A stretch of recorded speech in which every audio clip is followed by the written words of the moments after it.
guidance internal. 10, 9, 8, ignition sequence start. 6, 5, 4, 3, 2, 1, 0. All engines running, commit, liftoff. We are so. What's up, everybody? I'm Turbo Ryan. And I'm Turbo Rob. And this is Turbo Retro Duo. This is a podcast about retro games hosted by two buddies, former members of the video game industry and game collectors. And we're just here to talk about some classic games, some retro news, and just basically have a good time. Each week, we're going to take a look at a hidden gem or a classic and just kind of play it and talk about it. And Rob, what game are we starting off with this week? We're starting off with the strange but wonderful Fester's Quest. Ah, an NES classic. Well, through the magic of editing, let's switch to game mode. Game mode. This part's good. Nice little video. You're kind of wondering what's brought me here. Why are we interacting with Fester and Fester alone? Yeah. Aliens for some reason. Aliens are involved. As I didn't really watch that much of the Addams Family, but I don't remember there being a lot of alien activity on the show. Maybe this is a unique... It's definitely unique. It's not canon, maybe. I don't know it that well either, but I'm pretty sure for the most part it did not feature aliens. Yeah. I mean, I'm mostly familiar with the 90s movies, Yeah. I think. Which this predates. Yeah, exactly. Yeah. So this does not have anything to do with the Raul Julia films or that version of Fester. What's his name? No, I don't remember. Christopher so-and-so. Oh, are you talking about Christopher Lloyd? Christopher Lloyd. Yeah. So it's not that version of Fester. This is the 60s version. Who's still with us, Christopher Lloyd? Wow. Yeah. I saw him at a panel at the LA Comic-Con. Really? Yeah. Does he still have his faculties about him? For the most part. He definitely is in that range of like he was really struggling with like volume. Yeah. But he was mostly with it. Yeah. For the most part. He's still here. Well, that's great. Yeah. Anyways, enough about Christopher Lloyd. Yeah. It's Fester. nothing to do with him, so we shouldn't even be talking about him. We're doing Fester's Quest. And Fester's Quest, this is not... I don't love this. This is very paint, like word, kind of... If you or even like if you had like an Apple II and you had like a drawing poster program, that's kind of what you would end up with. Yeah. You'd end up with something like that. In general, these kind of weird fonts, you don't want to do that in like low pixel situations because it's just very easy to see the pixelation. You know what else it feels like to me? It feels like a karaoke song intro, like it would be like, But I do love his expression. Yeah. Well, I think the one thing to say about this is like, it you have to cast your mind back, and a lot of games didn't have really any kind of interstitial story stuff. I mean, some games did, but that was actually a pretty robust story beat for a Nintendo game, especially one of this era. Like you had your Ninja Gaidens, you had some games that had like cutscenes and stuff, such as they were, but a lot of games would just dump you straight into whatever, figure it out, kid. And I don't know if this is too distant from that, because you are sort of okay. There's an alien. He looks at you like, "Whoa, what's going on?" And then you're about to see where it starts, which is you do see the classic Addams Family house, so that's it grounds you a little. Yeah. But here you are with a blunderbuss. Great sprite for this era. Oh yeah, like nice and big, a lot of dimension. You sort of feel his Uncle Festeriness, his sort of blobby thing going on. It's this era of NES. I don't know what it was, but there's a certain like uncanniness. Like there's a I'm trying to think of the word, because I'm thinking like, have you ever played Life Force, or have you ever played they always had these sort of like Lovecraftian aliens. There's going to be a little bit of that here too. So the aliens are definitely freaky. Or the first Ninja Turtles, right? The like enemy design choices are like really weird. That's true. Yeah, I think, and this is Sunsoft, so like the main game I know by them was like Superman, the main game that I remember playing. But maybe did they do Blaster Master too? Yes. So but this definitely has kind of a similar alien design to Blaster Master in a way, that kind of like bug alien sort of vibe. So now you're going around shooting, I guess, probably alien pods here, you know? I don't know what these, I'm sure they said in the manual. I have the Nintendo Power Player's Handbook, and I remember this being a Nintendo Power when I was a kid, but unfortunately it was not one of the games included. So I was going to crack it open, give you some tips while we played, but you're on your own, unfortunately. I do remember this from the Nintendo Power era. I remember they had full maps. This is one. They were pushing this one hard. I think it was received a little bit mixed, if I remember correctly, at the time. There weren't that many games, I think, yet. Yeah. For the NES, it hadn't necessarily hit its stride. It was obviously big, but I think sort of the software support was kind of hit and miss. It reminds me of the Metal Gear era, right? Like, it's the same kind of color palette. It hadn't yet gotten to kind of where it ended up, which is like the Mario 3 era NES color palette. But instead, it's this like dark shaded thing that I kind of like. It's very nostalgic and it feels very NES. Like, this kind of like dark shaded color thing is like, I don't think there's any other system that looks like this. And I don't actually know. I don't know why technologically it is that it's like, it's got that like that shading between the trees. Do you know what I mean? Like, it's just very, and how dark his like coat is, right? And like the little lines, it's very interesting to me. Like the shadow on the houses. Yeah. Ultra Games back in the day, which was another one of these that kind of did early development, which was secretly Konami. Yeah. For I think tax reasons, they wanted, they wanted to put out more games. That's right. Yeah, at the time, Nintendo had a 5-game per publisher limit. And so some companies would create like sub-brands so they could release more than 5 games a year.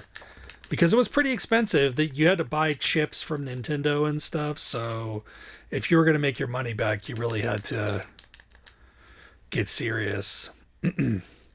So you're kind of seeing here the kind of wonkiness of the hit detection with this wave gun.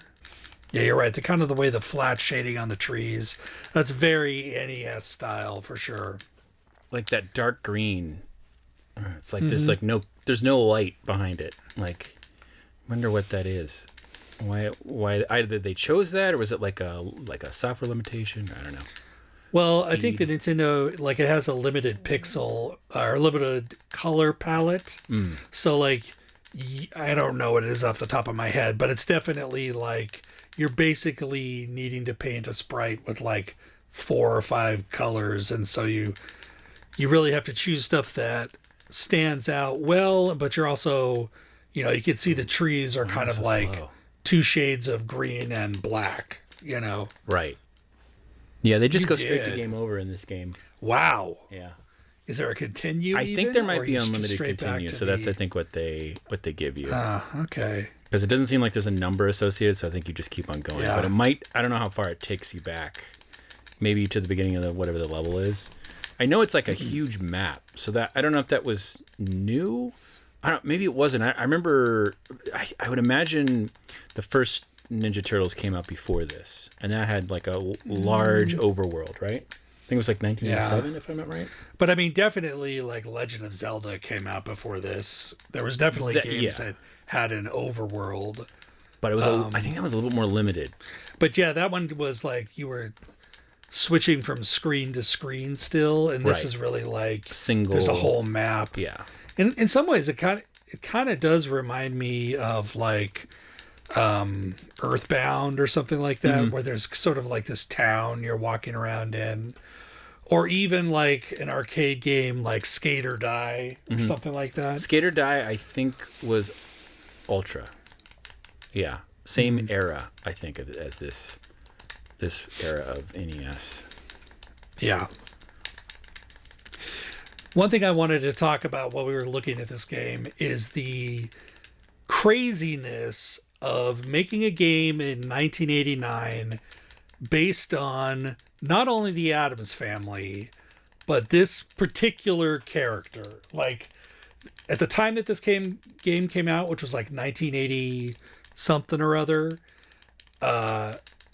you know, that was a 20-year-old show, you know, and I think I was alive back then, and I remember watching like Nick at Night or whatever, so I sort of knew what the Addams Family was, but I wasn't like clamoring for video games based on it, and certainly not video games featuring Fester, you know. Like, I feel like, I mean, I don't even know what the alternative would be, but maybe like a Pugsley game where you're sort of like Bart versus the Space Mutants or something like that, running around.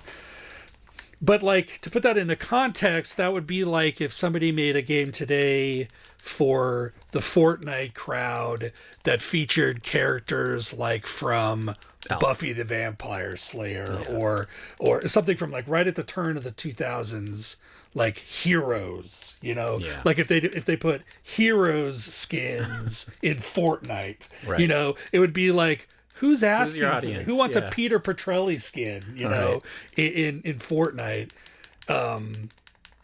But one thought I just wanted to say that, but then I wanted to get kind of your thoughts about it. Like, do you think that it's kind of the way the monoculture has changed? Like, the fact that you would expect a kid to know who the Addams Family were in the 80s was maybe more acceptable than it would be now? No, I think the difference was more what kids would accept. And like, everything was a reference that you didn't understand. Like, in the 80s, there would be toys for R-rated movies. Yeah, that's true. You would never see. Like, you never watched the movie, but they would sell you a toy. Right? Yeah, that's true. Like, there marketing was like wasn't- Alien. Yeah, it'd be like, here's an alien toy. Yeah. And yet none of you or your brothers or RoboCop. sisters had seen that movie. Yeah. You're just like, they sell it to you. I think it's the same thing. It's like you were used to just people selling you stuff where, like, I don't know who Fester is, but I shoot a gun. Makes sense to me. Yeah, I understand what shooting frogs with a gun is. Right. And like, there wasn't a bunch of systems. Like, NES was, if you probably remember, like, computer gaming had survived at some level, but console gaming had died. An early death with Atari. NES was like, hey, let's try to bring this back. They put out, you know, that ugly, you know, right? But they did that because it looks they like a wanted to- VCR, so that parents wouldn't think it was a game system or whatever. So oftentimes at those times, your parents would just buy you a game, sight unseen. Like, they wouldn't ask you. And maybe they'd be like, oh, the Addams Family. I remember. I know who Uncle Fester is. So in a sense, they were probably targeting the parents anyway, which makes some sense, right? Like, maybe the parents know who this is. Yeah. And they'll be attracted to this.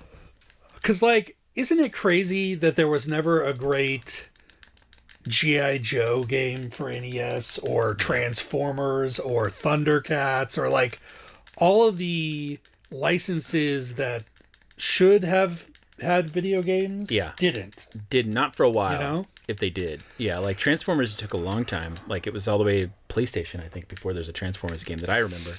Yeah. At least in America. yeah. I don't know if it's just something about the way that those, like, the companies greenlighting this were thinking. Like, what like kind the of real Ghostbusters. Right. I mean, there's so many. Oh, there was Ghostbusters NES games. I guess that's true. Yeah, There was I like the remember Commodore those. 64 where you drive around with an. Yeah, I guess that's true. And I know that like, there was Goonies games, so that would have been like kind of. Although a lot of times it was just with the games, like, there wasn't as much money in games, so it was a lot of just reskins of games that had nothing to do with the property. So this is a great example. Like, your connection to the Addams Family in this game is very loose. Like, your main character is about all that attaches you. There's a couple other references apparently, like Vice Grip is something that Fester would use to deal with, like, headaches. Oh, yeah. show. Uh-huh. Something with the noose too, but like it's just a skin on a game that they probably developed. Yeah, this could have been. They're like, well, this could be any game, and we're going to put Fester in it. Sure, why not? How do we justify frogs? Who cares? Who cares? Yeah, because it's not. Nobody's really.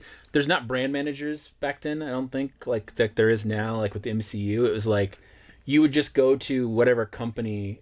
I think Orion Entertainment or something like that. Yeah. Somebody owned the license to Addams Family, and you went.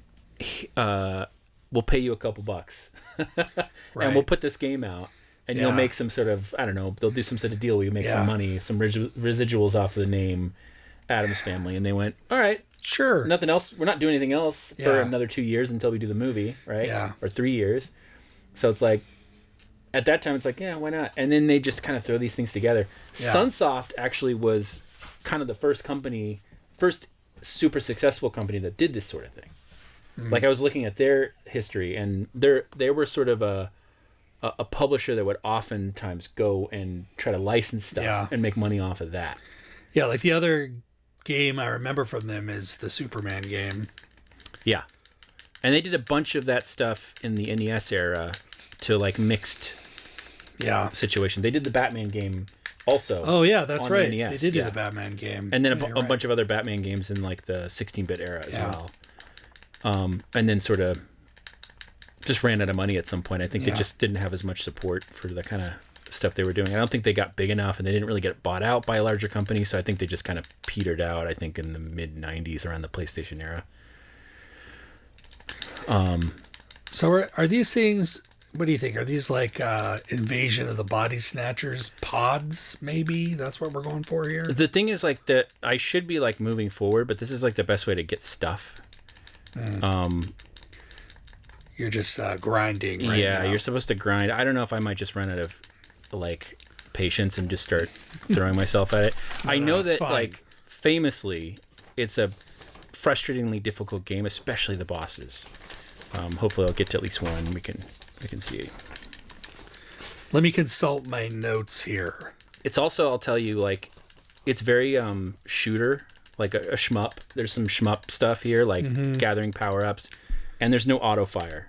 Oh, there is auto fire on your controller. I'm gonna just take that. Yeah.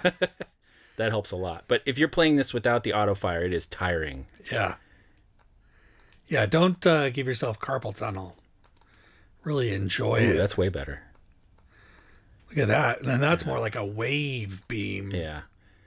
But even this is a little weird because you're not really capable of hitting stuff like directly in front of you. You have to like kind of position yourself. It's kind of cool, a little bit annoying.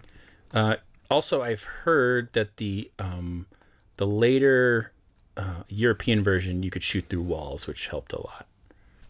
Fester's gun starts off weak, but you can collect blue orbs to power it up. The problem? The gun's projectiles start moving in weird patterns at higher levels, which sometimes makes them worse than before. And if you accidentally pick up a red orb, your gun actually downgrades. Oh, okay. Good to know. I might have done that. I gotta avoid the red orbs. And then there's a whip, which can be useful, but has an annoying side effect of grabbing items you don't want. The game also has weird hitbox issues. Bullets that look like they would hit an enemy would sometimes pass right through. And the enemies, especially the green slimes, which multiply when you hit them, and in narrow areas would get into positions where Fester's powered up shots would not be able to hit them, making them particularly hard to beat. The European version of the game actually fixed a lot of these problems. Weapons were made more powerful, bullets could pass through walls, and enemies didn't reset their health as quickly. And in a way, Fester's Quest in Europe was a much more balanced game than it was here in North America, which has punishing difficulty. It is punishing. Yeah. And it's got the problem these old games had with the memory. So like as soon as you go off screen, monsters spawn exactly. Respawning enemies. I don't know what's worse. Respawning enemies or random encounters, like if you play a game like Phantasy Star or an early Final Fantasy game where just every 2 inches you're going into a trash mob fight, you know? Random battles were were acceptable longer into video game history, and so more frustrating to me because Yeah. Whereas this was mainly just immediately as soon as they had the ability to get past this, they were like, yeah, this stinks. Like Yeah. they knew it's not what people wanted. But people still swear by random encounters, and I can't I can't deal with it. I think it depends on the way. I feel like the thing for me about random encounters is a lot of time they lead to a game being especially grindy. Yeah. Like you sort of have to have a bunch of encounters. Like, whereas if it's not random encounters, the game has to be balanced to give you enough level ups Right. with the known number of enemy encounters. And for my money, that's more satisfying because you can kind of clear out a map and then be like, okay, I'm done here, you know? That was my main issue. It's a See, like, look at this. This does not have a wave beam, but with auto fire, you're really just it's just quicker. you just cooking. Yeah. Now I just got to find the right pathway. See if anybody has anybody entered the chat. Oh, I see LA Dead Red may have commented, but I don't have my phone on me, so no idea what she said. She said, "Think it's okay." Oh, okay. She's commenting on the chat test. Oh, okay. Perfect. It is okay. Thank you, Red. You know? How's our Much audio? appreciated. Is it loud enough? Anybody Well, in it's the loud chat? enough in my headphones, and it's not clipping, which is important because I can always make it louder. So the thing I really want is for our voices to be about equal. Okay. I'm trying to project a little bit more this time. I mean, you sound really good in my headphones right now. So, and I've set it up so we are hearing the monitor of what the program is hearing rather than the direct monitor, which should give us a more accurate representation of what the sound is like that's being recorded. So, hopefully, now there's stairs here. What's going on with these? Can you go in them? Oh, looks like you don't have a flashlight. Or maybe you have to go to your menu and turn a torch on or something. Oh, Oh, okay. cool. I hit a button and that happened. Interesting. I wonder if you used a light bulb or something like that. Yeah, see, here's the problem where Yeah. the walls are preventing you from shooting. Yeah, you have to be super careful. Yeah. Apparently, one of the things that I read was that, like, the testers would just use auto select for levels. And so a lot of stuff they just didn't realize was like, yeah, 2 hits is really not enough. And, all this stuff with the wave beam being weird, they just didn't encounter it because they would just skip stuff, which I'm sure happened a lot, but not great. Oh, hot dogs? Can you buy hot dogs? No. Hot dog. I think you can. I just don't. I think you might Maybe have to to be have hurt. money or something. Not Oh, you have enough? money. I think you get a bunch of money from people. Oh, did I just come back? Yeah, the way he came out the other side. All right, so I must have to go up there. See, this is where a nice Nintendo Power map would come in real handy. What an aggravating job being a Nintendo Power Oh man. map creator, because you didn't live in the era of the internet. You just had to bang your head against this. It was stitching. So they would do You know, like you take a picture, a little picture, clip, with a- yeah, and then Yeah. move to the next frame and clip. And they didn't even have Photoshop back then. So then you're like stitching those pictures together, like with Corel Draw. Like who even knows? Like in the late '80s, what sort of digitization? There probably wasn't even. It was probably like the kind of lithography or whatever they were Yeah. using for newspapers, like that kind of photocopy It was like- technology. Yeah. What a PITA. I bet you I need to go in this room. Oh, you just got a key. Do you get multiple keys? Pressing buttons, up, down, shooting. Yeah. Okay.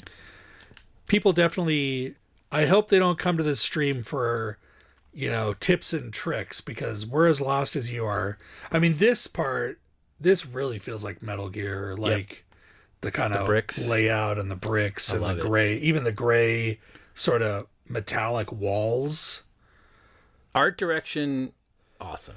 I have to. I love the art direction of this. I love the feel of it, even though, even with the problems, it's very imaginative to have. Like, there weren't too many games that were like this, even after this, where you were top-down, isometric shooter game.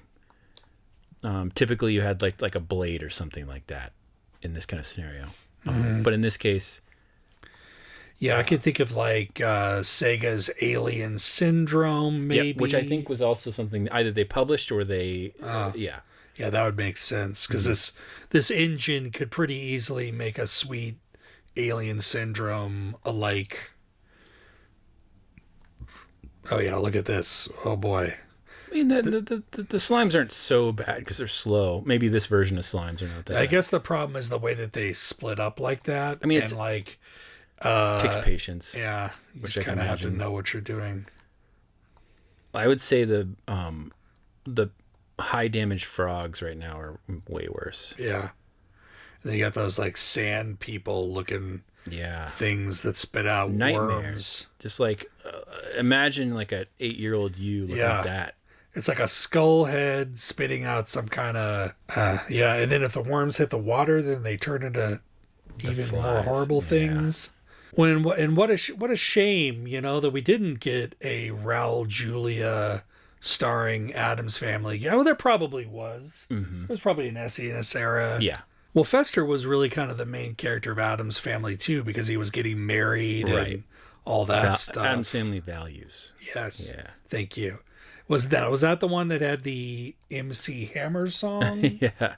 Okay. Yeah. I don't know if it was MC Hammer, but it was... Wasn't it MC Hammer? Those might have been. They do what they want to do, say what they want to say. Addams Family. Yeah, I don't know if... I think it was MC Hammer. It could have been. It was somebody like that. I just dodged those guys. That was like a speed run level move you had. Oh. It was more... these are the high level guys? No. Luckily, these are easy shot fellas. Yeah, this is like kind of the reverse of the Medusa heads in Castlevania, where your shots are on a parabola and the enemies jump up and down, so you got to kind of connect those dots in a weird way. Luckily, you can't fall off the side, I don't think. Yeah, but that's a great sprite for the water. Yeah, it's definitely in general the sprites are good. I like all the... Yeah, the bricks look like bricks. The water looks like water, I think they took some time on this one. I don't think it was... unlike some of the sort of cash grab licensed games, I think this one has a little bit more love in it. Yeah, this is not an Akari Warriors or a 1942 where it's like barely playable, flashy mess. Definitely feels like they didn't have quite enough time, just based on the stuff you read, to do it kind of exactly how they wanted to. And then to know that they kind of fixed it in Europe makes it seem like, well, they always wanted to fix it. Knowing how software development goes, you get like another couple months and all of a sudden all your problems are fixed. That just tells you that they were trying to get that thing out there. And this was the day of like these were the days, I mean to say, of like the 6 month, 6 months to make a video game. Yeah. Turnaround time. Probably all this stuff was on a pre-rendered engine. Like probably most of this was like a tool set, I would imagine, based on some other game. I don't know why, but this to me, this feels like a little bit like more like a computer game, like Commodore 64 or something like that. Oh, where are we going here? Look at this tube. Little tube. I remember kids loved this game. I remember I had a couple friends who had this game and they loved it. But critics did not like this. Like when I was looking back at some of the stuff, it's very... Even now, when you look at what people sort of reviewed it, some people gave it 100%. Some people gave it like 20%. So like some people, I think it's on both the top... It's on a couple magazines' top 100 and bottom 200, at the same time. So that tells you like how people kind of received this game. Oh, cool! Oh, it came out. All right. The only for me, like this was a game that I rented and hated. Like, I just was like, this is too hard. Not a I good don't rental. get what's going on, understand. Yeah, And I think if I had the Nintendo Power, I probably would have been more into it, but I just really remember it just being one of those games you would rent and being like, I don't get it. yeah, tough rental because you have to figure some stuff out. Like this is definitely like you got to sit with it for a long time, like to like figure out the weirdness, right? Like, yeah. And like memorize certain things, you know, like memorization definitely helps. Ooh, these guys are mean. Oh no, not looking good. They're just and fireballs when you get just hit, slow it slows you right? down. That's awful. That's real mean. Let me see where continue takes me. Come on, continue. Oh, all the way back. Huh. Boy, that is lame. What? Uh-oh. I wonder if we had a freeze. Is this an NES freeze? That looks like a freeze to me. All right. I think we can move on. Midnight Mutants. It kind of, to me, it sounds like a off-brand Misfits, like a horror punk band from the 80s, like an opener for the Misfits, right? Yeah. Midnight Mutants. Yeah. Which would love. It even kind of looks like that. Yeah. I mean, they would be all up in Grandpa Addams, right? Yeah. And Morticia. So I think this is really a game that definitely had some shoehorning of a 1960s sitcom into it at the last minute. So we're transitioning now to our second game of the night. And this is Midnight Mutants, as Rob pointed out. And this game, for some reason, stars Grandpa Munster. But it's not a Munsters game. There's no other Munsters. There's no mention of the Munsters. And like on the box art, he's just called Grandpa. Because there wasn't a Grandpa in it, Grandpa Addams. No, there wasn't. Oh, okay. There was Cousin Thing, and I think he on the show he kind of occupied the same role that Fester had, which was sort of the old kind of guy hanging around the house. Comedic relief. Yeah. Kind of a situation, yeah. And he was like a vampire, so he was a little more like I think in the Addams Family you had Fester was kind of a goofball, whereas the rest of the characters were a little more straight-laced, not straight-laced, but they were like kind of more normal, for lack of a better terms, whereas in the Munsters it was the other way around, and like Herman Munster was kind of like the Fred Flintstone goofball character, and then Grandpa was sort of like, oh, you're driving me, this son-in-law of mine, like what a, it was like some of that 1960s style family humor of like, my deadbeat son-in-law is, whatever. I remember Grandpa Munster being a little bit like a Borscht Belt comedian. Yes. Yeah. That's definitely, well, probably because the guy who played him that's who he was like some kind of East Coast sort of, the kind of guy that would end up on Hollywood Squares or whatever. Yeah. All right, so let's jump into this game. I'll take the sticks on this one if you want, since you were driving the other one. I think you're probably better with Atari for sure. Yeah. So this is on the Atari 7800, which is a kind of maligned system, but has some hidden gems. So definitely. This was made in 1990, so it post-dates Fester's Quest. Yeah. But a lot of the development team is actually the same. Oh, man. Like the guy, Michael, whatever his name is, that did the box art, was also involved in some of the game design and stuff. So I can see why Atari struggled if this was what they were doing a year after. Yeah. Like, well, here's the thing about the 7800. We'll give you a little 7800 history. So you already kind of talked a little bit about the video game crash. So I wonder if there's no pause button here. So I might get killed by these bats, but I'll just still talk about it. So the 7800 actually started development, like it was planned for release in like 1984.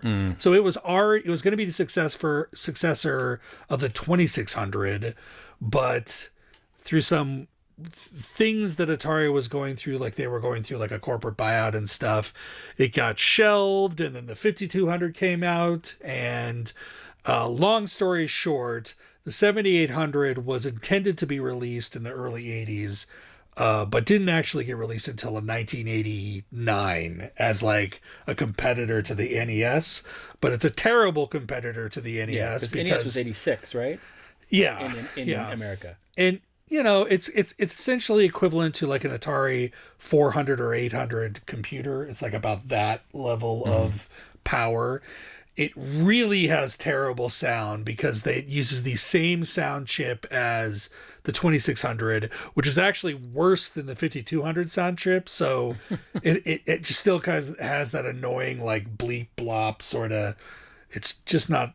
It had some problems, but like, look at the sprite animation. This is pretty cool, Like this guy it's pretty fluid, and I don't really think it's like better than the NES, but I don't think this is any worse than the NES. It looks like King's Quest, kind of like, which was a PC game at the time, so it's fine. Probably at its... Whoa, there's Grandpa. So Grandpa gives you totally worthless hints. This part really reminds me of like Carmen Sandiego or something like that. Yeah. Where it's like, oh, here's a character who's giving you hints, and they're kind of vague, and maybe you'll figure it out, Yeah. I feel like there was a lot of that in Castlevania 2 as well. A lot of vague hints. So it was kind of the era. Yeah. I didn't want to tell you too much. Yeah, that's they wanted you true. to call the hotline. Remember that? Mm-hmm. I don't think Atari had a Maybe they hotline, didn't, so they're just trying to, they're just mean. Yeah. There's a weapon in the laboratory. Okay, I gotta find the weapon. We gotta find the knife. That's the first thing we need. Okay, look at that. Look at that guy. I kind of like that. That's pretty cool. Not terrible design. No. These bats are frustrating though. Yeah. Eventually, you're gonna get. That's fast. That's what I'm trying to get, is a weapon to deal with the bats. They zoom in on you. All right, here we go. Look at this. Look at that guy. It's scary. Yeah, here we go. Okay. Yes, the knife. All right, so we get the knife. So in a lot of ways, game design ways, this game is kind of like adventure for the 2600. Like my controller is kind of fighting me here. Where you kind of are basically, or even Pitfall or something like that, where it's like you're collecting certain items to get to the next point in progression. So honestly, I guess that is kind of like Castlevania in some ways. But like, look at this keep out sign. Like that's very Paperboy. Yeah. Like that really this looks like Paperboy. Yeah. Like this is very Atari game design. Yeah, but I'd say the worst thing are the flying thing. The stuff that...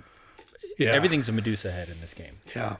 Okay, yeah, there's... Okay, the pumpkin patch, yes. There's a weapon in the laboratory. I do like the... that's freaky. Those guys are frightening. Pumpkin guys. Yeah, I gotta get... there's like a torch or something. I do like the marquee. It's giving you little hints as you go. Yeah. That's kind of nice. Also, I like that when you're losing life, your blood is becoming impure. Yeah. Uh-huh. Oh, God. Oh, get this. Okay, don't die, Lantern don't will die. light your way. All right, so now I have a lantern. Okay, we're getting out of here. I'm guessing they're throwing pumpkins at you. Oh, this is like a maze that I need to figure out. Oh, no. Early game mazes. Damon kept a collection of human eyeballs. I see shivers run down your spine. I love it. Yeah, I kind of like that. Ultimate Halloween Nightmare, Midnight Mutants. Well, Don't oversell I mean, you know, Beware, Dr. Evil may be watching you. he may, yeah, Dr. Evil. This was Dabbled in the occult. Professor Von Adams moved to the mansion in 1813. These are just facts. Yeah, this like is just giving you some sweet facts. And you know what? Von Adams, this is a Munsters game. Why are they talking about the Adams? Yeah, as per usual in survival games, your weapons suck. They do Look at almost that. no damage. I'm dead. October I'm back. 1747. The Ultimate Halloween Nightmare, Midnight Mutants. So when you go to that little heart, does it just heal you up? I think I need Got to get the shoes something or something. to get Yeah. to walk on water. Talk to Grandpa by pressing the right button. Help! The wicked Dr. Evil has risen from the grave and imprisoned me inside a plasmic pumpkin. That's right. That's pretty, that's deep lore. This guy even kind of runs like this engine would actually do a pretty cool King's Quest game. It'd be hard to put in your verbs, but Yeah, you it can kind of make looks like a like early King's Quest action game. Yeah. Sort of like 1 through 3 time look, frame. I'm already speed running. Now we're getting this knife. I can throw this. But by 1990, Mario 3 was out, right? Oh yeah. So this would have just seemed so behind. Yeah, but the thing about this is brand new. This was $100. Okay. And eventually, with the 7800 was selling for like 50. Oof. So if you're a kid who got this, 7800 will play all 2600 games. Yeah. So your parents are basically like, this is a value proposition for us. We already have a bunch of 2600 games lying around. You're going to get this and like it. But at school, yeah, you wouldn't even say you had this. It would be a bad idea to say it. I don't when know. everybody's talking about NES, because were. Think about how you felt about Bonk.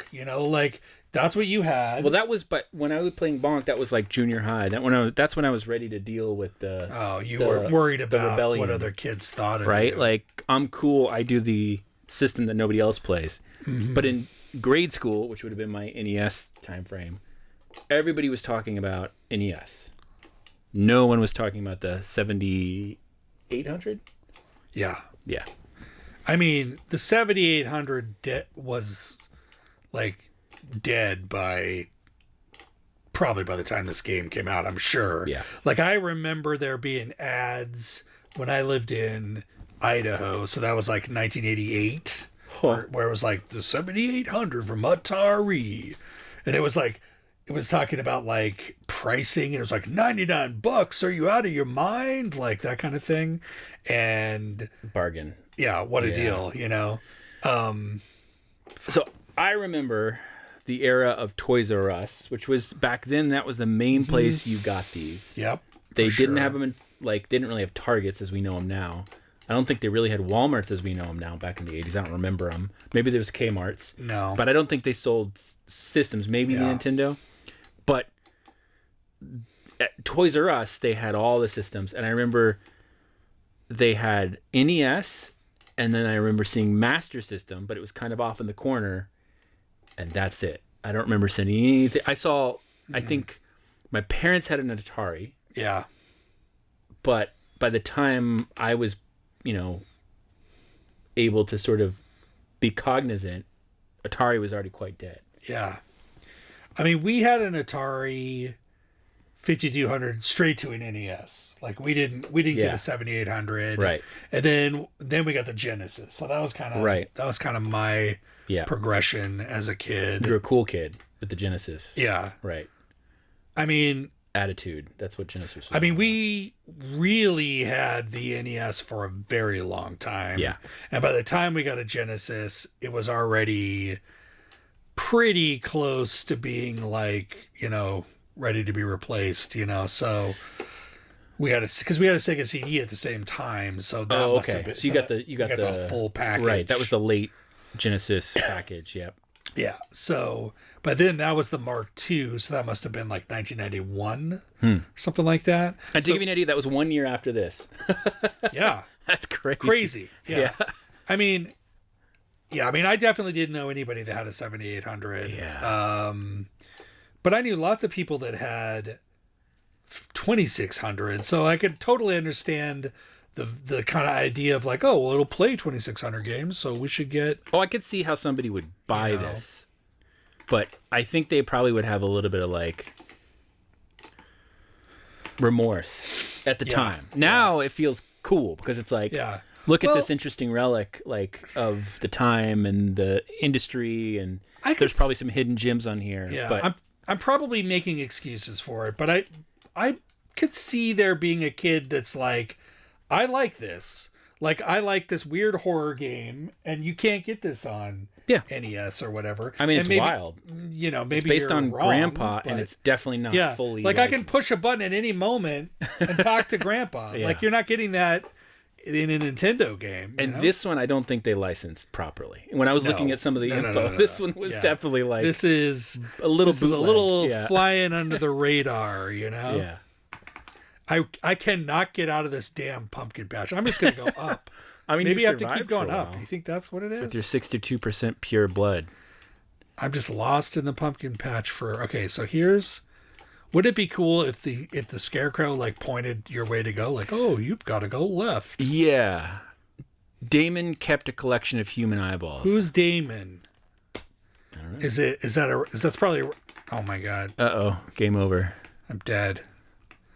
So, let's watch this cutscene. All right. This will tell us everything. So that's Dr. Evil, I think, because this is the guy that comes back. They burn him as a witch. But like, even look at the.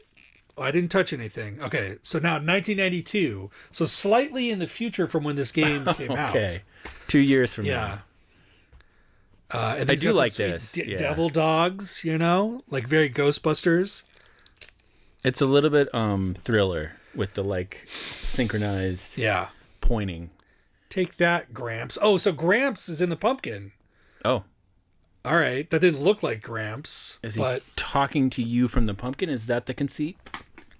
Yeah, I think he's like what's the term for like he's like echolocating his like in D&D. Isn't there psionics? An ability to like project your like an astral projection, like something like that, yeah, right? I mean, it's just that. Yeah. Where it's like, oh, I'm in the spirit realm, and so he's in the spirit realm. Oh, I don't have my knife yet. Oh my god. I love these guys. Yeah, they're like, kind of fun. Look how herky-jerky they are. And they're like, not nearly as frustrating they're weird as the spaghetti bats. hands, you know? I mean, those bats guys suck. Yeah, those guys you can just walk past. Yeah. But the bats zero in on you and yeah. I mean, the bats, I think the main thing the bats do is unpurify my blood. Okay. But I don't know what that means. Do you die at 0% purity or what happens? I think you... Because it seems like the main way you die is to lose you turn health. into a vampire? Maybe, but is that bad? Yeah, I mean, maybe you can't go in. There's at some point, once I get done in the pumpkin patch someday, I then have to go to a church and open the church door. Oh, you know what? Maybe I do the church first with the knife. Hold on. Maybe that's the reason I can't get out of the pumpkin patch. All right, now I'm in the church. Okay, this fucking bats. Look at this. Stun locking me. What a bunch. This church. All right, so now I have a cross. Bats. Think twice before attacking. Yeah, now, okay, so look. So if I have the... So this is very Zelda 2-like. Mm-hmm. So if I have the cross selected now, I can't shoot anything, but now the bats can't hurt me. Let's find some bats. You're kind of doing a walk like Ed Grimley. Yeah. You got kind of an Ed Grimley Well, that was situation. very decent of him, I must say. Yeah, look, see now the bats? Come and get me, bats. Nah, nothing. I'm all crossed up. Oh no, this is not the right twice. way. This is not the right way. Some treasures appear at the absence of evil. I don't know what that means. Damon Moeller was a feared optometrist. Doesn't that mean he just didn't make much money? Because, I mean, if you're feared, why would people come to you? Yeah. He failed optometrist. Yeah, that doesn't really... I mean, if he was a dentist, that would make sense. But an optometrist, not the same thing. This place drives me batty. Right, so now let's pay attention now to where that's a I grandpa go. line. right there. That's a very grandpa. Let's see what grandpa has to say right now. In quotation marks. I do like that. So All right. Careful. So I'm going to go up 1. I went up 1. Now I'm going to go up 1 more. Okay. Up twice. I'm going to go up 1 more. Up thrice. Thrice times up. There, look. Okay, there's that, the lantern. So I'm going to go down 1. And then that changed. This thing is here. See if I can go left or right. Oh my god. Pumpkin gameplay. At least the bats aren't hurting me anymore, you know? Look at these flying pumpkins. I mean, wow. So, I haven't sold you on getting your own 7800. Recently, Atari did release a 7800 plus system with HDMI out, plays real cartridges, also 2600 cartridges. So if you were interested, that would be a pretty good. And it's on Woot right now for like $70. So that's a good deal. Yeah. Certainly, if you have any sort of history with this. Yeah, or if you have the carts, like I have all the carts, so it makes sense. I imagine the carts aren't too terrible to collect, you know. Well, we'll get to that. Okay, we'll get to pricing when we get to that, which maybe that's a good. Are we ready? I think we're ready. To pricing. Yeah. All right, let me switch back over to couch mode. We'll talk pricing for these games. All right, so you brought up pricing. Yeah. So I do have information on the prices for these systems. And, this is definitely going to be a case where rarity is going to play a pretty major factor. Right. So the Midnight Mutants game was released in Europe, but I couldn't find any examples of that. And so I think that could just be the fact that the box is exactly the same. Like there wasn't a difference between a European and PAL box, and maybe those carts just ran on a 7800. But I got to guess that there wasn't a lot of 7800 European gamers out there. Yeah. Because already they're not big console gamers. So the prices I have are just for the US. And we'll start with Midnight Mutants just because that. Unless you want to start with Fester's Quest. No, let's do Midnight Mutants. All right. So, loose, a cartridge of Midnight Mutants is going to set you back $85. Okay, just for the cart. That's higher than I thought. Yeah. And this is one of the top 25 most valuable 7800 games. That's a little less impressive because total there was only like 60 7800 games, so it's a little easier to get in the top 25. 20, okay. But like compared to like NES where there was like 700 games or whatever. So, but this is definitely a very sought after game on the system. Do you think it's just based off of Grandpa's face? Well, I think that has something to do with it, but I think there's a lot of games on the 7800 that are not great. Yeah. And this is a game that would really appeal to somebody who, if you were an Atari fan, you already like adventure. Like you like a game like this where you're running around collecting things and it's got kind of a horror vibe. So I think it's got a lot of vectors for collecting because like if you're into horror, that's like a real selling point. Like a lot of times horror games have a premium price, like your Resident Evils. Right. Those kind of games on any system are always worth a little more than your bog standard games. Or like of the 2600, two of the most expensive games are like the one that was based on Halloween and the one that was based on Texas Chainsaw Massacre. Okay. So I think that there's a few different. I don't think Grandpa. I honestly don't think that's a big part of it, but I think it's more to do with the style of the game and the look of the game and all that kind of stuff. So if you were able to find one of these complete in box, that's with the manual, box, cartridge, all that stuff, the average price is about $155, so not too shabby. A new sealed version is going for about $200.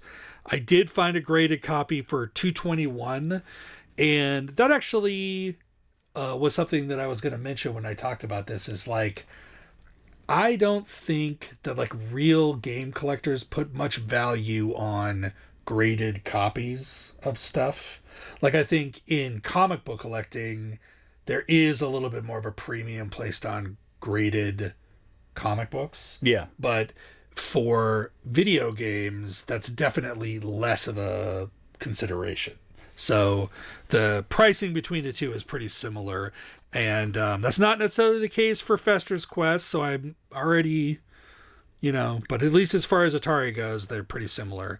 A big premium item, more than just the cartridge by itself, is the manual, which has an average price of $115. Wow. Just for the manual.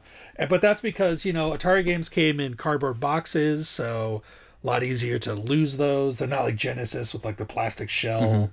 So that's going to be the thing that gets lost first, is the manual and the box and stuff. So the box is going for about $45. So yeah, not too cheap. Not as cheap as like a copy of Pitfall or something like that. What do you think? Any comments about Midnight Mutants, or should we move on to Fester's Quest? I would say, if I'm judging based on those prices, yeah, me personally, without much big connection to this system, doesn't feel like it's worth it. It feels like there's a whole mess of games that I would get first. Yeah.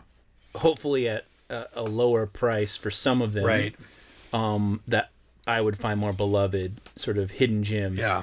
This one's a somewhat hidden gem. It sounds like it's not that hidden, in this world.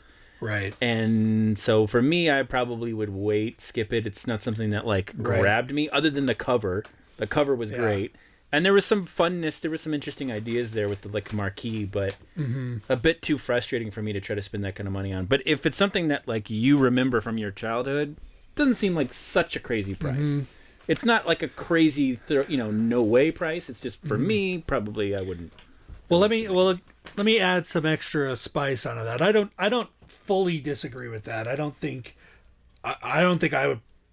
It's hard to say. If I saw this at a video game store for $120 in box complete, I might think about it, because I think that would be a cool game with Grandpa on the cover. I think that would be a cool thing to have on. The cover is. I would put the cover up on my wall, but that cover rocks. So cartridges also don't get disc rot, so they last. Like some of these Sega CD games I have just don't work anymore. So it's a bit of a crapshoot. Whereas these old Atari carts, you just hit them with some isopropyl alcohol and you're good to go. Yeah, no problem. Because it's all like solid state. There's not even capacitors or anything that can go bad in them. It's just like a microchip. But the nice thing is, if you wanted to get a complete 7800 collection, it's not going to cost you much money. It'd be a couple thousand probably for the full set. Yeah. And that's even with these expensive. There's maybe 5 or 6 games for the Atari 7800 that are more than $100, and this is one of them. Yeah. So. And if you want the earliest era of gaming, it's probably a good one. Yeah. And this is console game. And the 7800 has a pretty good Gauntlet clone called Dark Chambers. That's really good. I mean, it's got the best port of Food Fight, which is an arcade game. That is, it's just got a lot of stuff you're not going to see anywhere else. So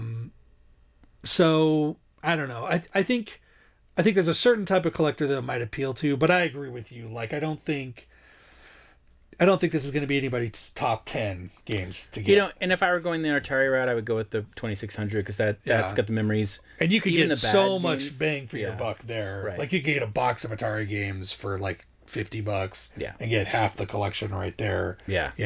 And some of those small games were kind of a lot of hidden gems on 2600 that were small idea games that actually worked out pretty well.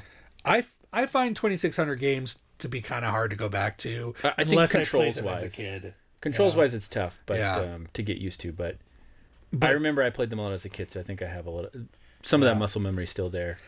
I feel like the 7800 is on par with Burger Time. Is always something I'm thinking about. Oh yeah, Burger Time. But the version of Burger Time on Coleco and all this probably better. Yeah, better.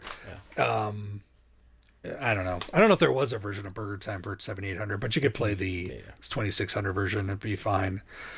All right, so let's talk Fester's Quest. So there's 2 versions that I have info on the US and the PAL version. Much more affordable game, Loose. Which is interesting, because I think Yeah. it's more widely known and beloved.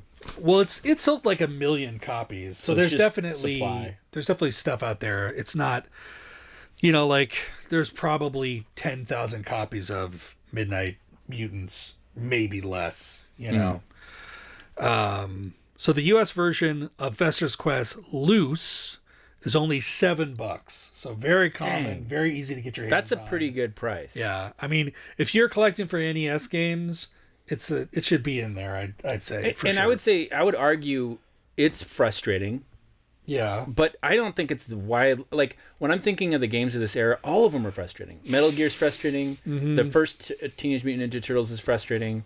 They're all pretty hard games, and if you're used to that style, this isn't going to be that far off. You have to probably look at some guides to sort of figure out some like ways to get around all the problems. Right. But I saw somebody do like, you know, a full run of the game, you know, off of a couple, you know, you learn the game, you memorize some stuff, you can do a full run of the game. It's not impossible to beat. Yeah. There are way more impossible games It's to play. not a Ninja Gaiden No. or a Battletoads. Even Ninja Gaiden, I got to the like that. last level on that at some point. So That's hard. And that also has annoying birds. yes, but some of these games are man, I remember that level. Yeah. Then we had annoying birds last week too with Strider. Not as annoying, but it's kind of a theme. They like I to think. throw that Medusa heads and birds. Medusa heads. Yeah. Flying enemies in these games are always a pain. I kind of think like a game like Mega Man or Bionic Commando or Life Force, like you brought up. I think those games are a little more polished in that. Oh yeah, You can immediately understand them, and it kind of comes down to skill.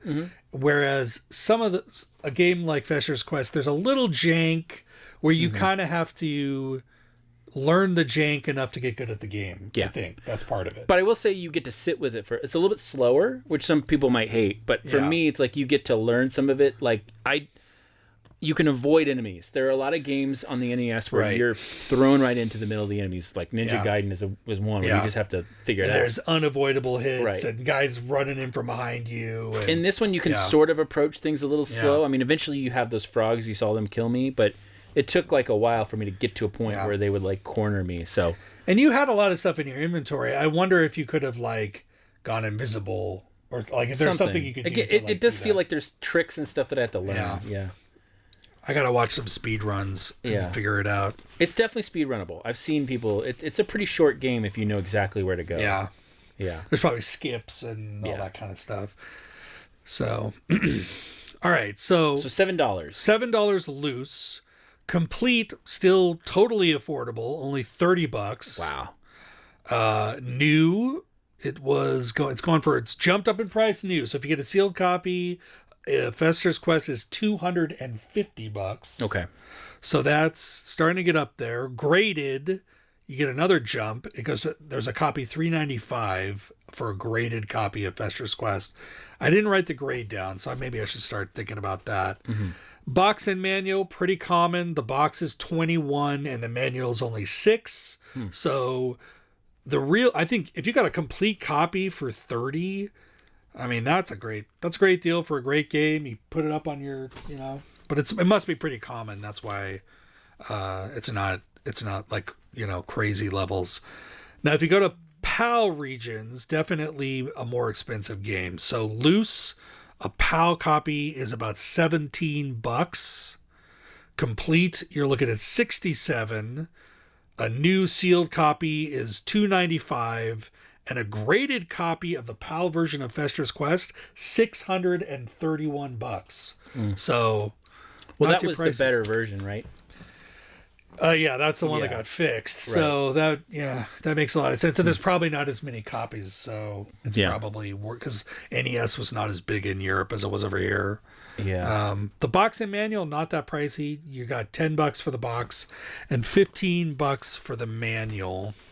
So that's it. I mean, I would definitely recommend getting Fester's Quest for the NES. I think a complete in-box copy for $30 is That's a pretty great deal. pretty good. I think good value. I think it's a mid-level game, I would say.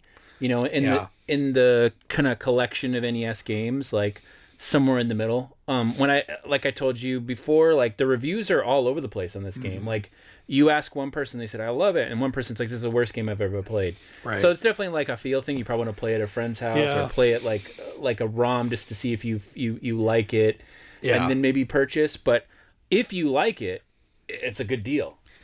Like it's hard for me to imagine somebody being into the NES that hasn't heard of it or played that's our age. Right. So I think that would be like a recommendation for if you're a younger person and you're collecting for the NES, this might be a game you've never heard of, because I don't think it's getting talked about the way like Metroid would be or a Mario game. But I mean, I think I probably fall more on the camp of like, I played it as a kid and I did not like it, but and you were saying that just came down to difficulty of figuring it out. And you were saying as a rental. So back in the day, like this would I not probably didn't be even have a manual. This would not be a game to rent. Yeah, because it just takes too much work to get up to snuff. But it's somewhere in the middle. So I think there's a lot of games I would collect over this, right? But I don't think it would be a terrible. But for $30, purchase. that's a pretty good deal. Yeah. All right, let's see. I got some comments here. I don't know if we need to go into that about the sort of the legacy of these two games and how they relate to each other. The art. Yeah. So the main thing is that there was a guy named Michael Mendeheim, and he not only helped design Fester's Quest like as a game designer, but he did the cover art, and he did the cover art for Midnight Mutants. I don't think he had as much of a hand in the 7800 version, but so that was kind of an interesting crossover that we like. It's kind of funny because I thought of Midnight Mutants not even thinking about the cover, but just thinking about like, oh well, if we're going to talk about Fester's Quest, we might as well do Midnight Mutants, because it also weirdly has Grandpa in it for some reason, you know. So obviously, maybe this guy is just like, he just loved those old shows, and he kept thinking of like, well, why don't we put Grandpa in here, you know? And then they must have found, because it's like a spray paint style art. I don't know if you kind of noticed that. It's got that like, you know, those guys that do like quick spray paint art, stencil style. on like in like Venice Beach, you know. Yeah, it's got that kind of a feel. Or like to it. airbrush. Airbrush. So like, so I mean, it's really good art. Like I wonder how much that box art really sold both of these games, like more than they probably would have. Yeah. You know, if you just saw Fester's Quest without that art, I don't know if it really would have hit. Yeah. But that art I remember that art from being, you know, when I was a kid. I didn't even have the game. But I just remember that art, that Fester, his face. It was very evocative of like movie posters at the time and all that kind of stuff. That kind of, like Indiana Jones or whatever, those type of like grandiose illustrative, you know, posters and stuff. So yeah, for sure. Cool. A big part of the selling point of both of these games. I'd say. Yeah, let's talk about what we've been playing and et cetera, et cetera. What have I been playing? You ever heard of a game called Balatro? No. Okay, you should try it. I don't know if you like. Have you ever Balatro. played? Yeah. Have you ever played Slay the Spire? Yes. Okay, so it's similar, but it's poker. So you're playing like, I don't know what it's called, but it's somebody else is going to come up with it and be frustrated that I'm not coming up with it. But there's a style of game where you sort of play it in levels, and then it gets progressively harder, and then you're trying to get to the end of a run. And then if you don't, you have to start over from the beginning. Not a roguelike. Yeah, but sort of like Slay the Spire. You know, you play all these little matches. You have progression that is not necessarily saved from run to run. Right. Our friend Nick plays these kind of games a lot, right? Okay, Nick, yes. Balatro is that, but it's poker. But the key is buying jokers. So you buy, between rounds, you get money to spend on jokers, and then you have to make choices on jokers. And the jokers will help you adjust your poker hand, and you have more than 5 cards, so you're making the best 5 card hand out of a certain amount of cards. I see. So you can do things like add an extra card every round. You can do things like you can do more lives. You can, you know, take more hits. You can, you know, increase certain multipliers. So it's a lot of like math too, because like is it like Puzzle Quest where there's like There's stuff outside of the poker where you have abilities and you're firing off stuff. Yes, but it's all setting it up so that you're making... So, like, you might do a run where you're focused on just pairs. So all you do is try to make sure you have pairs every single hand, and then you, like, maximize the value off of getting a pair. Or full house. Or a straight. And then there's these jokers that might help you, and then, like, other ways you can sort of... It's an incredibly addicting game. I'm not the only one who's talking about it. I'm actually... We're quite late on this. It's been around for a little bit. But it's a great mindless... Because I've been riding the subway. I don't know. It's not called subway. The train here in LA. Sure. Just to get some extra steps in, I just decided to do it. And I'm like, cool, Balattra's perfect for this. So, yeah, little Balattra. People online will probably know this, but you should try it out for sure. Well, I definitely, that appeals to me. I like puzzle games on the go, so I will definitely check that out. How about you? Mine is, I feel like I'm always kind of mainstream over here, but I'm playing a lot of Spider-Man 2 this week. I found a very cheap copy for PS5 at the Goodwill. So one benefit of having the disc-based PS5 is I can get a $15 copy of Spider-Man 2. Spider-Man 2 was made by Treyarch, right? Yes. I had a friend who worked on that game as one of the first. Wait, is it Treyarch? No, it's Insomniac. Okay. It's so like the same guys that did like Sly Cooper, still Activision, but different. Right? No, I think that's a Sony studio. I think Insomniac. Okay. So this is pre Spider-Man going over to Activision. Let me look. Post. This is the most recent Spider-Man game published by Sony just for the PlayStation. Spider-Man. It's just called... the most recent one. The most recent one. Because there was other Spider-Man 2. Yeah. And there was a Spider-Man 2 that was an Activision game and probably was like Neversoft, actually, I think. Maybe that's what it was. Who might be Treyarch now, I don't know. Yeah. But... You're talking about... that's Spider-Man 2. Also I transitioned from retro gaming to big budget AAA modern games. But it's just because that's what I've been playing. It's good. But I guess the part that I could talk about, because, whatever, it's there's not much to say about it. You play as Spider-Man, and it's a lot of fun. But the thing I've been thinking about a lot is kind of physical media and game collecting and like what it means for modern gaming. Like 30 years from now, there's some kid on a couch. My nephew's sitting on a couch, and does he have a bunch of PS5 games in a box somewhere? Do they even work?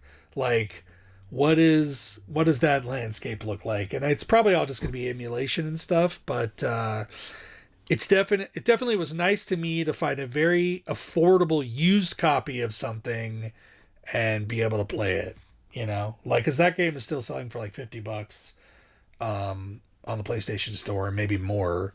But that's why I got the disc system, was like, well, eventually I'll buy used copies of stuff and then I can play stuff. So, yeah. So that's relevant to this podcast, is the kind of long-term collectability of a PS5 game. Will there be any? I don't know. I think the newer game systems, it's not as collectible, I think partially because the difference between being able to like burn it to a some sort of local file and then play it on a computer or using like emulation, is going to be closer to the experience on the console than if you did emulation of these old systems. So the old systems have a certain sort of like thing you just can't get back, like an analogness. But I think the newer systems, it's not as collectible. We say that, but I think there'll still be people who collect them, and in fact, they'll probably be more valuable to those people. It'll be a little more niche, I think. It's hard to say. It's really hard for me, like, because the other thing is, like, if you bought a copy of Cyberpunk 2077 for the PS4, like, whatever is on that disc is nothing like the current version of Cyberpunk. Sure. So, like, what does that mean 30 years from now when all the servers are shut down?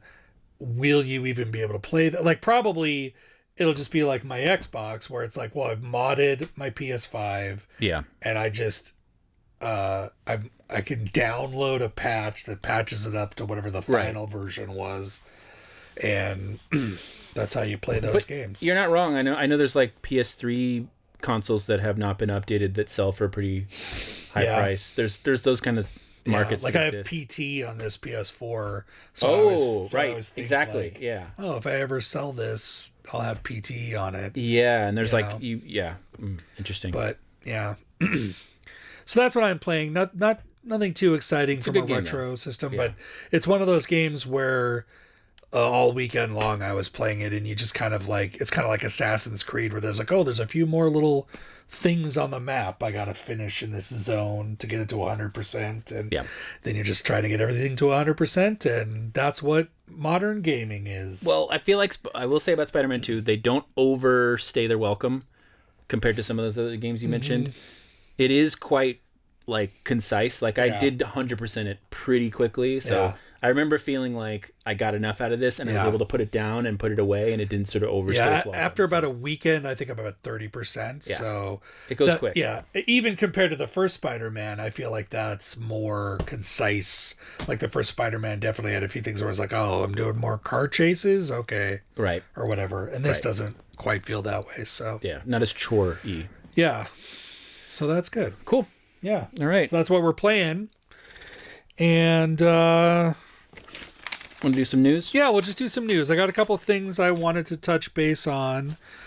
The big one is the return of Acclaim.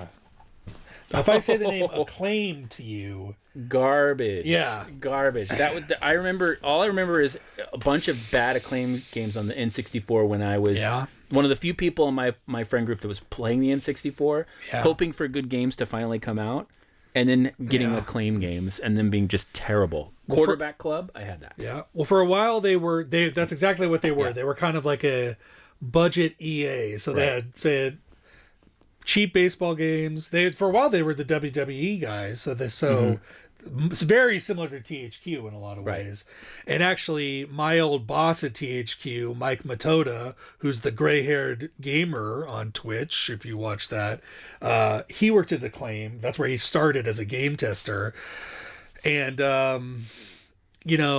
there was a lot of crossover between those two companies because they were both kind of in Calabasas or wherever they were. But very similar, like, licensed crap.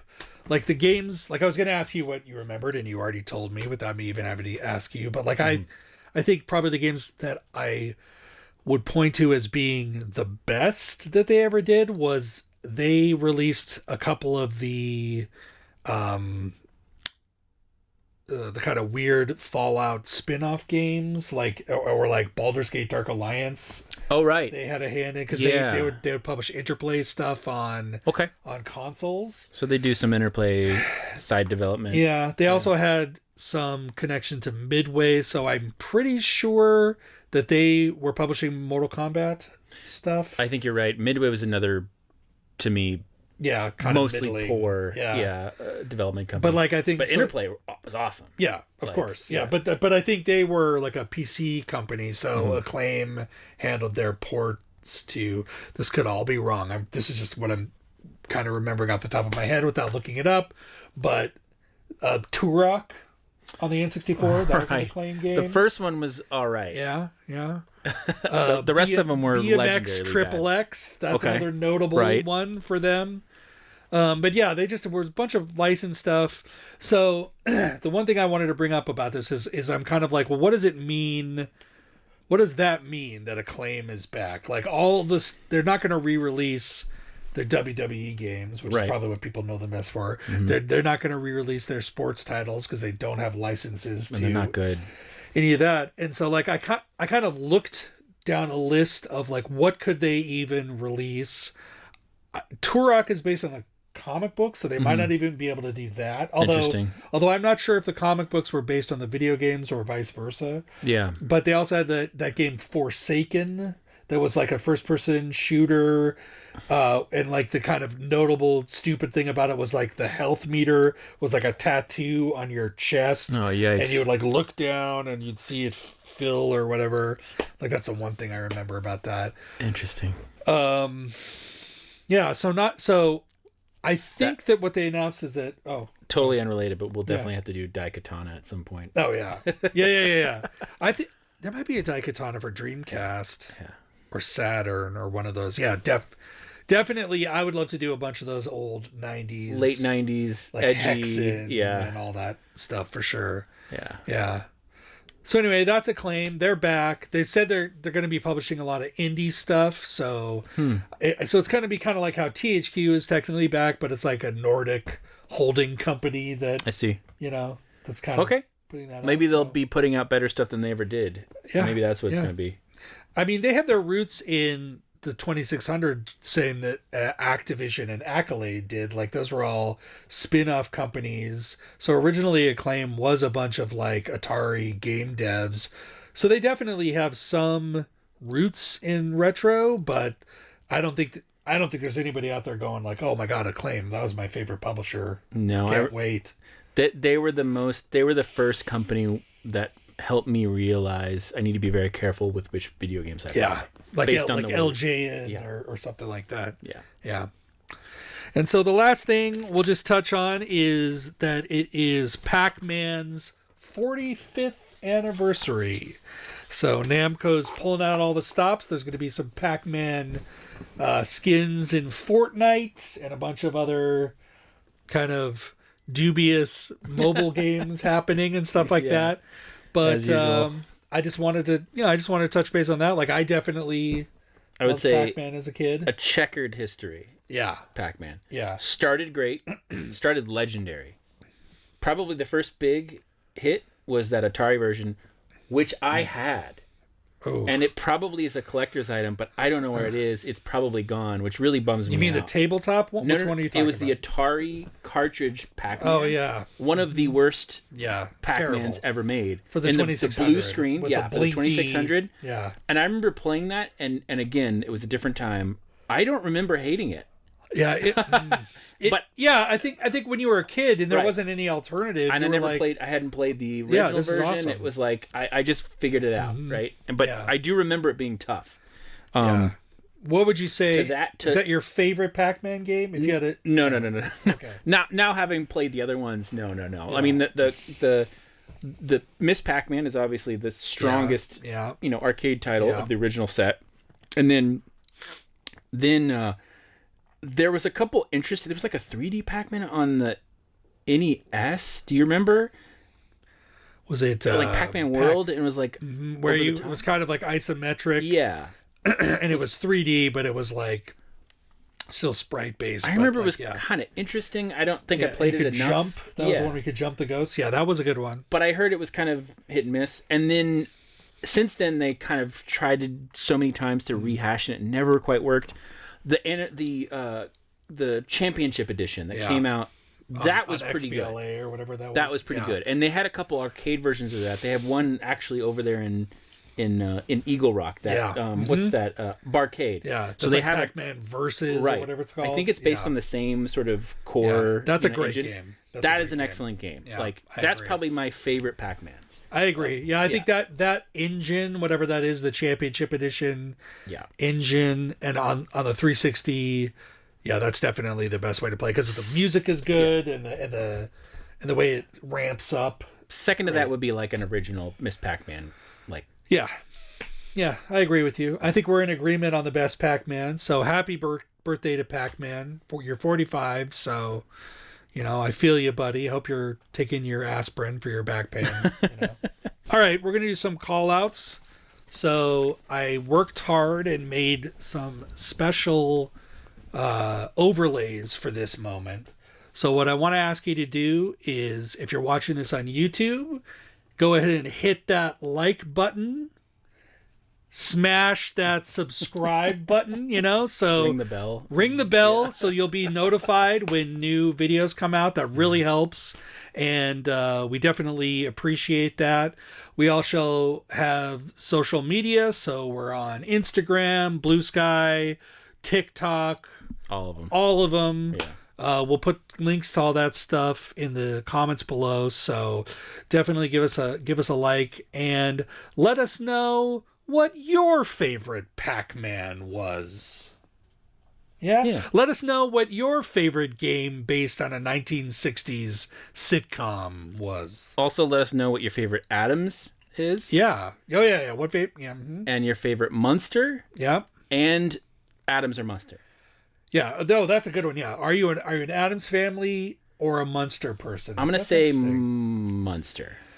Because they feel a little bit more like the blue collar. Well, Munsters had the Dracula, Right. right? So that's cool. A little bit more fun there. Yeah, I like Herman Munster. I think the Addams Family are really cool because of the movies. Sure. And if you didn't have the movies, without a doubt, the Munsters are superior, I would say. Yeah. As far as the TV versions are concerned. There was a very bad, like, Rob Zombie Munsters movie. Did you see that? I almost had memory hold that. You just brought it back. It was horrible. It was like a sequel. It was it was terrible. Yeah. Some things Rob Zombie should not be touching. Yeah. I don't know. Yeah. I mean, it was it should have been good. It was an interesting idea, but very disappointing. So yeah, you know. Yeah. So maybe these games will get re-released by a reborn Acclaim. I don't know. But until then, you have to go out and find the carts for yourself. Yep. Thanks so much for stopping by. I'm Turbo Ryan. I'm Turbo Rob. And this has been Turbo Retro Duo. Thanks, and we'll see you next time.